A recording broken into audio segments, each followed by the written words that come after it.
Friends, welcome back. तो friends, अभी देख रहे हैं ऑपरेशन गुड बाय, रॉ most daring undercover operation in Lahore. अरे बाप रे, चलो। मजेदार नाम दिया है, ऑपरेशन गुड बाय। चलिए किसकी देखते गुड हैं। बाय की? Very nice. तो वीडियो शुरू करते हैं। वीडियो शुरू करने से पहले अगर आप चैनल पर नए हो और आपने अभी तक सब्सक्राइब नहीं किया है तो जल्दी से पहले सब्सक्राइब के बटन और बेल आइकन को क्लिक कर लो ताकि आपको हमारे सारे न्यू वीडियोस के नोटिफिकेशन मिल जाए जैसे हम अपलोड करें। अगर आपको वीडियो पसंद है प्लीज लाइक एंड शेयर। चलिए शुरू करते हैं। नमस्कार, जय मां भारती। दोस्तों, अगर आपको ये कंटेंट पसंद आ रहा है तो वीडियोस को लाइक कीजिए, शेयर कीजिए और चैनल को सब्सक्राइब जरूर कीजिएगा। सब्सक्राइब करने के बाद बेल आइकन भी जरूर दबाइएगा जिससे कि आपको भविष्य में आने वाले एपिसोड्स का नोटिफिकेशन मिल सके। 2008 27 नवंबर 2008 की शाम पीएमओ पहुंचे आरएनडेडब्ल्यू चीफ अशोक चतुर्वेदी बहुत बुरी तरह थक चुके थे। पिछले 36 घंटों में वो एक क्षण के लिए भी नहीं सोए थे। बीती रात इस देश में जो हुआ उसने उनकी ही क्या, हर भारतवासी की नींद उड़ा दी थी।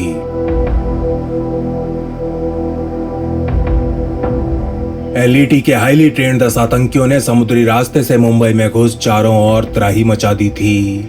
26/11 के दिन मरने मारने के इरादे से मुंबई में घुसे इन आतंकियों ने मौत का अत्यंत क्रूर तांडव किया था। दिल दहला देने वाला एक तांडव जिसमें मुंबई पुलिस, भारतीय फौज और सिविलियंस को मिला कुल 175 लोग ईश्वर को प्राप्त हो गए थे। इन हमलों को अंजाम देने वाले 10 में से 9 आतंकी मारे गए थे जबकि एक को जिंदा पकड़ लिया गया था। लेकिन ये लोग तो सिर्फ मोहरा थे। होता है अतिवाद की बिसात पर आतंकवाद के इस खेल को खेलने वाले मास्टरमाइंड्स तो अभी भी आराम से पाकिस्तान में बैठे हुए थे। हजारों मील दूर बैठे इन जिहादी आकाओं द्वारा प्लान किया गया यह अटैक भारत के इतिहास का सबसे बड़ा आतंकी हमला था और भारतीय एजेंसीज का सबसे बड़ा इंटेलिजेंस फेलियर भी। आरएनडेडब्ल्यू चीफ अशोक चतुर्वेदी जानते थे कि 26/11 उनकी एजेंसी के ऊपर लग चुका वो धब्बा है जिसे अब चाहकर भी साफ नहीं किया जा सकता। मैं प्रधानमंत्री से आखिर क्या कहूंगा, अपना ये मुंह ने कैसे दिखाऊंगा। अशोक चतुर्वेदी के मन में द्वंद्व चल ही रहा था कि तभी कमरे में पीएम मनमोहन सिंह की एंट्री होती है और इससे पहले कि प्रधानमंत्री कुछ बोलते अपनी कुर्सी से खड़े हो चतुर्वेदी एक कागज उनकी मेज पर रख देते हैं। इस कागज को पढ़ने के बाद पहले तो पीएम मनमोहन सिंह काफी देर तक चुपचाप बैठे रहते हैं और फिर भीगी आंखें लिए उनके सामने बैठे चतुर्वेदी से कहते हैं, मिस्टर चतुर्वेदी, ये सिर्फ आरएनडेडब्ल्यू का फेलियर नहीं है बल्कि हम सबका फेलियर है। IB, Mumbai police, coast guard, navy सब इसके लिए बराबर जिम्मेदार हैं। आरएनडेडब्ल्यू चीफ को सांत्वना देने का प्रयास करते हुए पीएम मनमोहन सिंह आगे कहते हैं, अगर आपको कुछ करना ही है तो मुझे ये बताइए कि पाकिस्तान में बैठे उन राक्षसों का वध कैसे किया जा सकता है। अपनी राजनीतिक मजबूरियों और कांग्रेस पार्टी की विदेश नीति के चलते मनमोहन सिंह तो अपनी इस बात को भूल जाते हैं, लेकिन आरएनडेडब्ल्यू के कुछ ऑफिसर्स उनके मुंह से निकले इन शब्दों को एक क्षण के लिए भी नहीं भूल पाते। असली देशभक्त।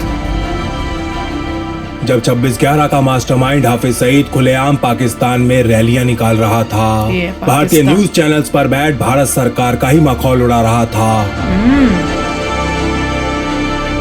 जब वो अपनी पार्टी बना चुनाव लड़ रहा था तब आरएनडेडब्ल्यू के कुछ दबंग एजेंट्स उसे ऊपर भेजने के लिए दिन रात एक मिशन के ऊपर काम कर रहे थे। एक मिशन जो भारतीय फौज को खुली धमकियां देने वाले इस एलईटी सरगना की सलवार गीली करने वाला था।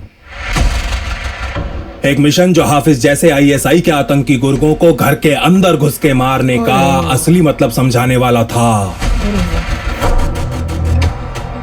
26/11 का बदला लेने के लिए प्लान किया गया आरएनडेडब्ल्यू का एक मिशन जिसे नाम दिया गया था ऑपरेशन गुड बाय। सब इन सबका काम तमाम गुड बाय। वाह, ये तो पता ही नहीं है। हमें नहीं पता कि वाकई लाहौर में गए थे और उनको उड़ाया था। देखते हुए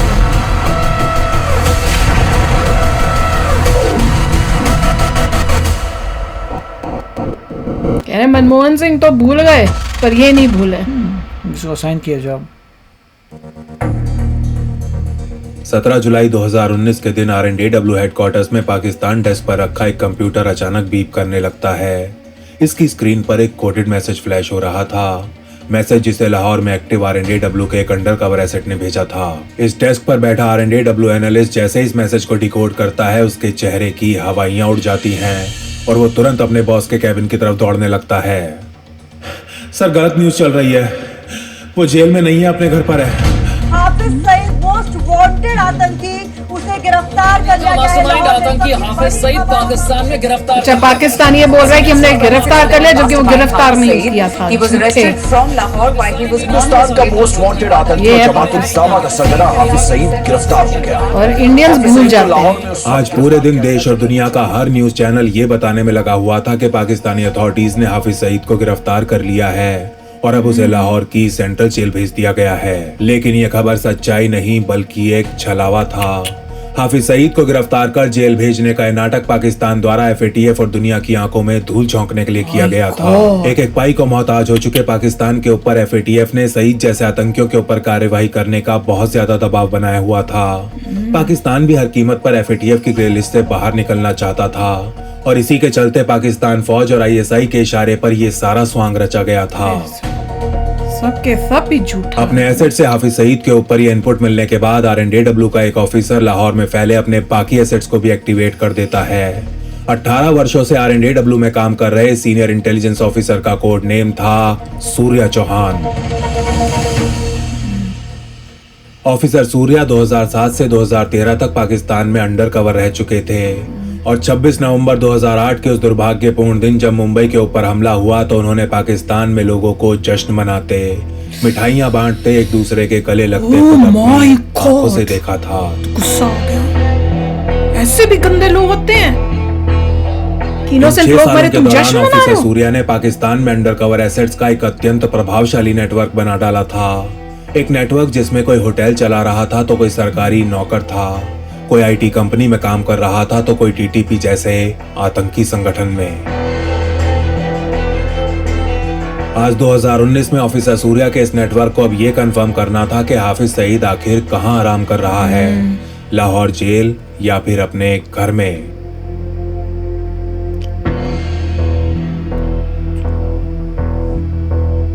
लाहौर के जौहर टाउन के E ब्लॉक में स्थित एक घर में पिछले एक दिन से टीवी नहीं चल रहा था। लेकिन इससे पहले कि इस घर के लोग DTH कंपनी को कॉल करते, कंपनी वाले खुद ही इनके दरवाजे पर आ पहुंचते हैं। बाजी, मैं स्टार टाइम से आया हूं। अरे अच्छा हुआ आप आ गए, मैं तो आपके नंबर पे कॉल करने ही वाली थी। इससे पहले कि DTH कंपनी से आए टेक्नीशियन आगे कुछ और बोल पाता, इस घर में रहने वाली एक औरत उसे घर के अंदर ले जाती है। बेटा क्या बताऊं, कल दोपहर से तुम्हारा टीवी नहीं चल रहा, हम रात भर एक ड्रामा भी नहीं देख पाए। अरे बाजी, वो आपके इलाके में कुछ प्रॉब्लम हो गई थी, मैं अभी ठीक कर देता हूँ, आप बस ऊपर जाने का रास्ता बता दें। टेक्नीशियन ये कहता है तो उसे छत की ओर जाने वाली सीढ़ियां दिखा वो औरत अपने काम में व्यस्त हो जाती है। इसके बाद अपने हाथों में एक बैग लिए ये आदमी छत पर चला जाता है और फिर अपने बैग के अंदर से एक छोटा सा कैमरा निकाल तुरंत आस पड़ोस की फोटोज खींचना शुरू कर देता है। फोटोज?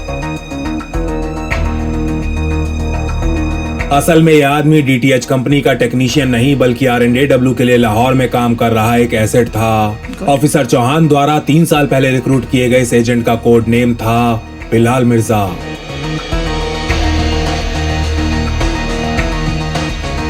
ये घर जिसकी छत पर आज की सुबह बिलाल DTH कंपनी का भेष धारण किए खड़ा था, वह हाउस नंबर 116 से केवल 100 फीट की दूरी पर था।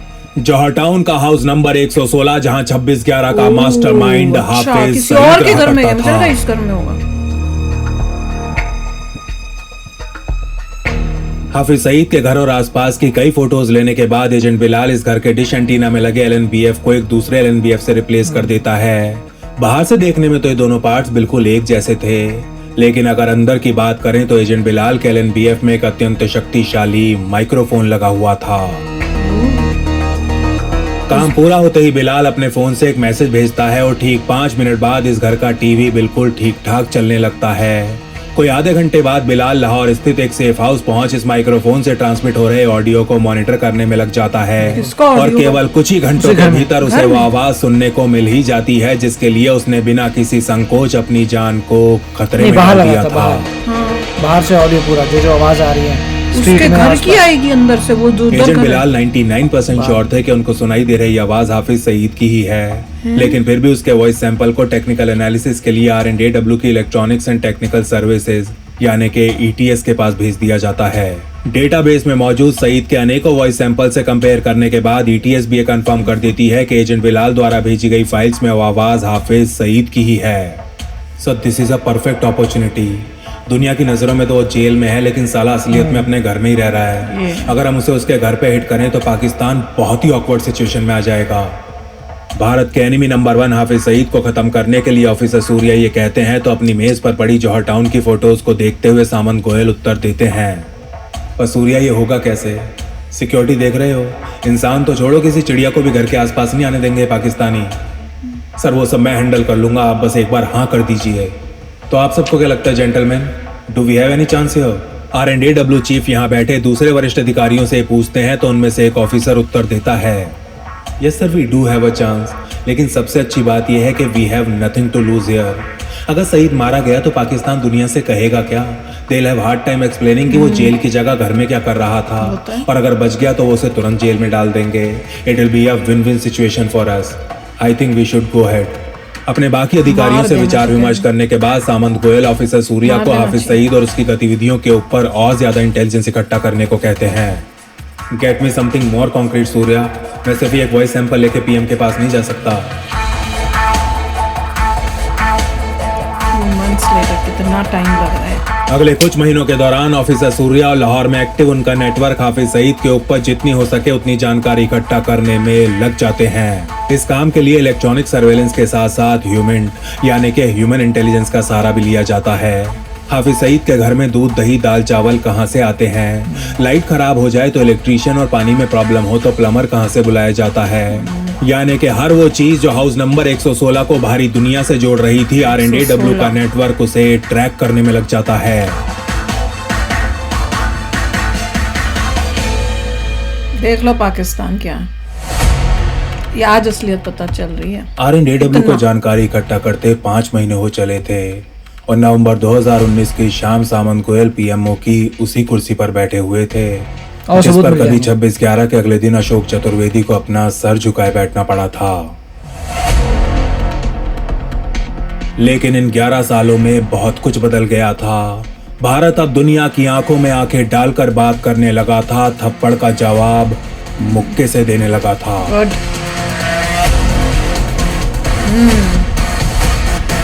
तो ये गोयल साहब कैसे आना हुआ?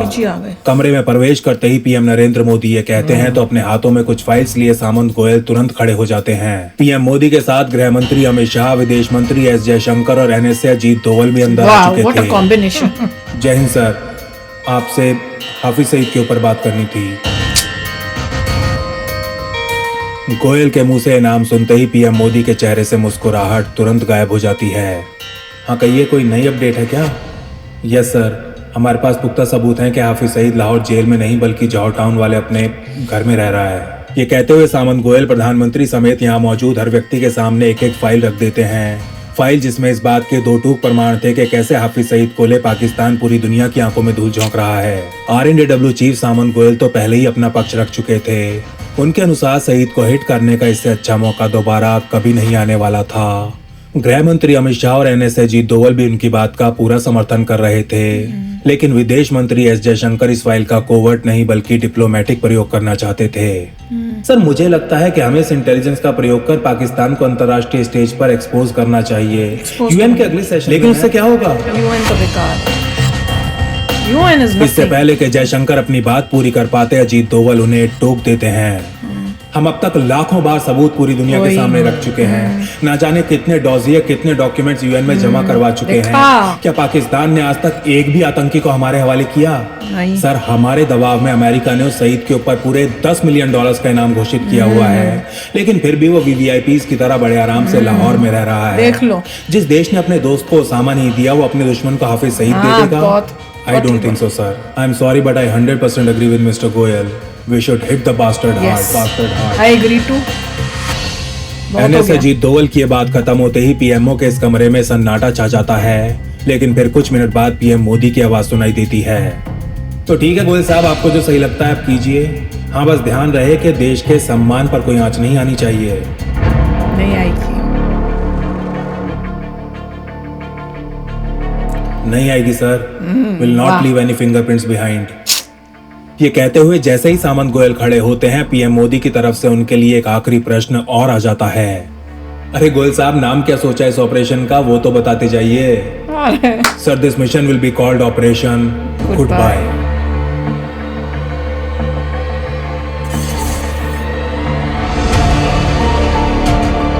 ओ माय गॉड, अमेजिंग।